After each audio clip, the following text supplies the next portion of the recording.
গ্রামের পুকুরের সাঁতার বাল্যকালের স্মৃতি যেন এক অন্যরকম আনন্দের খনি। গরমের দুপুরের বন্ধুদের সঙ্গে লাফিয়ে পড়া, ঠান্ডা জলের ঝাপাঝাপি, খেয়ে বেশি দূর পর্যন্ত সাঁতরাতে পারে সেই প্রতিযোগিতা, সব মিলিয়ে এক অমলিন সময়। কচুরিপানার ফাঁকে লুকোচুরি, পাড়ে বসে ডুবানোর, কলাগাছের ভেলায় ভেসে থাকা, কিংবা বড়দের ভয়ে চুপিসারে গিয়ে সাঁতার কাটা, এগুলো শুধু খেলা নয়, ছিল জীবনের সরল এক আনন্দের অংশ মাত্র।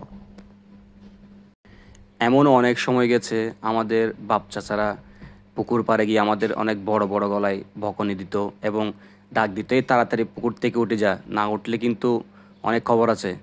সো আমরা অনেকেই দুষ্টামি করে পুকুর থেকে উঠতাম না।